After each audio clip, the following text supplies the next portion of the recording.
이 새벽 주님의 전에 나오신 성도 여러분들을 다시 한번 주님의 이름으로 환영하고 또 축복합니다. 여러분, 우리는 지난 새벽에 사무엘상 7장의 앞부분 그 말씀을 통하여서 이 하나님께서 이스라엘 백성들을 미스바로 부르게 하시고 또 먼저는 그들의 마음을 정리하게 하셔서 우상을 버리고 여호와 하나님께 전심으로 돌아오게 하는 그런 장면을 함께 살펴보았습니다. 하나님은 이 백성들에게 가장 먼저 바라셨던 것이 그 마음이 전심으로 여호와 앞에 돌아오는 일이었습니다. 그러면 그들이 이제는 여호와 하나님 앞에 미스바에서 회개하였으니 그들이 그토록 바라던 행복한 결말을 맞이하게 될 수 있었을까요? 오늘 본문이 말하는 바는 꼭 그렇지만은 않았다라고 우리에게 이야기하고 있습니다. 오히려 회개의 자리가 있는 바로 그 직후에 이전보다 더 큰 위기가 그들 가운데 찾아왔음을 이야기하고 있기 때문입니다. 인간적인 눈으로 바라보면 우리가 하나님께 전심으로 돌아왔고 회개했는데 어째서 이런 일이 생겼을까 하는 의문이 생기게 만드는 상황이 그들의 눈앞에 펼쳐지고 있는 겁니다. 그런데 이전과는 분명하게 달라졌던 모습이 있었죠. 위기가 다시금 그들에게 찾아오게 되었지만 이 위기를 대하는 백성들의 태도가 전과는 달랐고 또 그 가운데 하나님이 역사하시는 방식 또한 이전과는 달랐다라는 겁니다. 그렇다면 구체적으로 위기에 대한 이스라엘 백성들의 반응과 하나님의 역사하심이 어떻게 다르게 나타났는지 우리가 말씀을 통하여 함께 살펴보도록 하겠습니다. 오늘 7절 말씀을 보면 이렇게 기록하고 있는데요. 우리 7절 상반절 말씀을 함께 한 목소리로 봉독하겠습니다. 이스라엘 자손이 미스바에 모였다 함을 블레셋 사람들이 듣고 그들의 방백들이 이스라엘을 치러 올라온지라.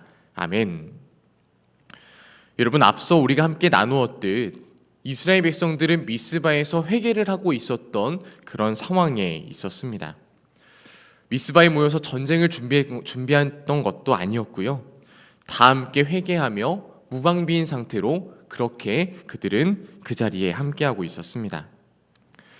그렇게 무방비한 상태로 노출되어 있던 그때에 블레셋 사람들은 이들이 그렇게 회개하고 있다라는 소식을 듣고 지금이 기회임을 깨닫고서 이 이스라엘을 치러 올라가겠다 말하고 있는 겁니다. 이스라엘의 입장에서 본다면 참으로 억울한 상황이죠. 마땅히 하나님 앞에 회개하며 나아가는 하나님께서 그들을 보호해 주시고 또한 그들 가운데 함께 주셔야 할 터인데 오히려 블레셋의 침략을 허용하고 있는 상황이 벌어지고 있으니 말입니다. 7절 하반절의 말씀을 보면 실제로 당황하고 있는 이스라엘 백성들의 모습을 우리에게 소개하고 있습니다. 우리 7절 하반절 말씀을 함께 봉독하겠습니다. 이스라엘 자손들이 듣고 블레셋 사람들을 두려워하여. 아멘.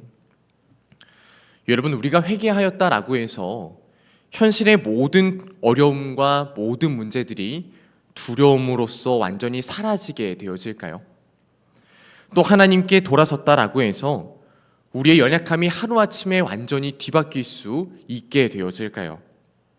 안타깝지만 우리의 현실의 상황은 회개하였다라고 해서 두려움이 혹은 연약함이 완전히 곧바로 사라지지는 않습니다.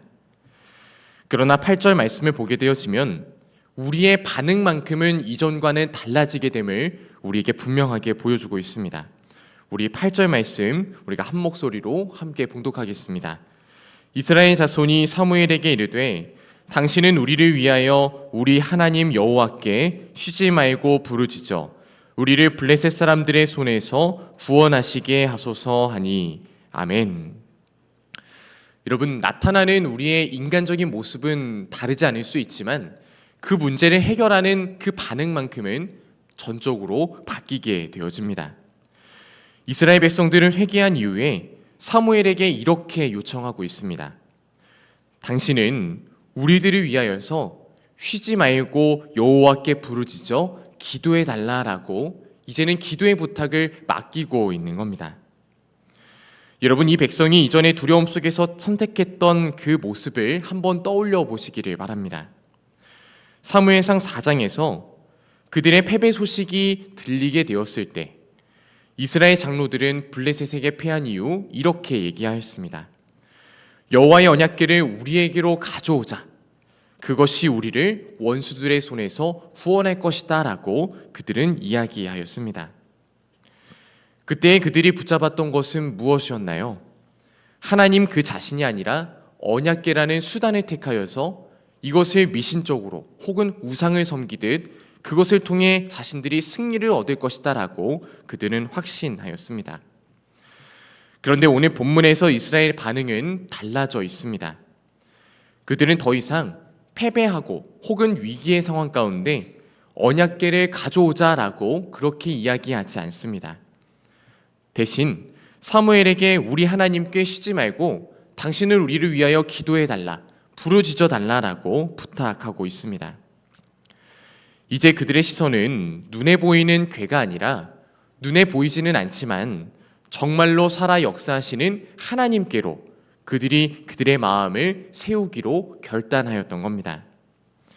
그리고 그 하나님께 나아가는 길로 하나님께서 세우신 사람 사무엘의 기도를 그들이 의지하고 있는 것이죠.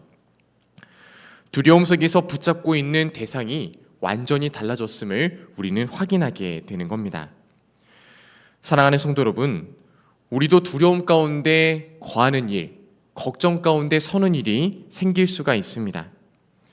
불안한 소식 하나 때문에 내 마음이 무너져 내릴 수 있고요. 눈앞의 형편을 생각하면 내 마음이 심히 숨이 막힐 때가 있습니다. 그때 우리는 과연 무엇을 먼저 붙잡습니까? 사람을 의지합니까? 아니면 아직도 내 계산과 내가 생각하고 있는 내 경험을 의지하고 있지는 않습니까? 우리는 하나님께 나아가 나를 위해서 기도해 줄 사람을 찾아야 하고 또한 함께 울부짖으며 부르짖을 자리를 찾아야만 함을 여러분들 꼭 잊지 마시길 주님의 이름으로 간절히 소망합니다. 회개하였던 이스라엘은 더 이상 자신들이 만들었던 우상과 미신을 의지하지 않았습니다. 대신 그들이 의지하였던 것이 있었으니 오직 여호와 하나님만을 의지하게 됩니다. 회개한 자들에게는 이러한 은혜를 덧입혀 주십니다. 내가 의지할 대상을 올바르게 따를 수 있도록 힘과 능력을 더해 주시는 겁니다. 바라기는 여러분들 또한 이스라엘 백성들과 같이 올바로 주님께로 나아갈 수 있는 그런 믿음을 가질 수 있기를 주님의 이름으로 간절히 소망합니다. 이어지는 구절을 보면 이 백성의 요청에 대해서 사무엘이 어떻게 반응했는지가 나오게 됩니다. 사무엘은 먼저 젖먹은 어린 양 하나를 가지고 와서 온전한 번제를 여호와 하나님 앞에 올려드렸고 그 자리에서 이스라엘을 위하여 여호와 앞에 부르짖습니다. 그리고 성경은 사무엘의 이러한 행위를 통하여서 또한 이러한 예배를 통하여서 여호와께서 이렇게 반응하였다라고 기록하고 있습니다. 여호와께서 그에게 응답하셨더라라고 9절 마지막 부분에서 기록하고 있는 겁니다. 그렇다면 하나님은 그들에게 어떻게 반응하셨을까요? 그 구체적인 내용이 10절에 기록되어 있는데요. 우리 함께 10절 말씀을 한 목소리로 봉독하겠습니다. 사무엘이 번제를 드릴 때에 블레셋 사람이 이스라엘과 싸우려고 가까이 오매 그날에 여호와께서 블레셋 사람에게 큰 우레를 발하여 그들을 어지럽게 하시니 그들이 이스라엘 앞에 패한지라. 아멘. 전쟁의 준비가 되어 있지 않더라도 그리고 적의 침략에 무방비한 상태였다 할지라도 이제는 그것이 그들 앞에 문제가 될 수가 없었습니다. 어째서 문제가 되지 않을 수 있었을까요? 이제는 그들보다 먼저 앞서서 여호와 하나님이 그들을 위하여 싸워주셨기 때문입니다. 진정으로 자신에게 돌아오며 회개하였던 백성을 위해서 우리 주님은 그들을 위하여 싸우시기를 결정하셨던 겁니다.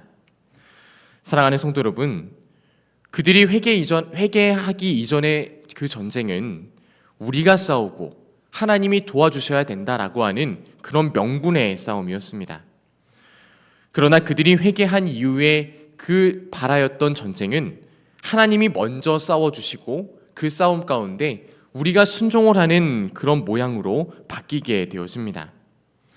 하나님께 마음을 돌이키고 그분께 부르짖는 자에게 하나님이 단지 위로만 주시지 아니하시고 실제로 그들의 삶의 전선 가운데 싸워주시고 또한 승리케 하시는 역사가 이제는 그들의 삶에서 이루어지게 되는 겁니다. 오늘 말씀은 그러한 영적인 진리를 우리에게 선포해 주고 있습니다. 회개하는 자와 함께 하시는 하나님, 그분이 우리 인생 가운데 진정한 승리를 주신다라는 겁니다. 여러분, 진정 주님 앞에 회개하며 나아가기 전에 여러분들은 무엇을 구하고 계십니까? 우리는 하나님 앞에서 먼저는 나의 죄의 문제를 해결하고 그분 앞에 나아가야만 합니다.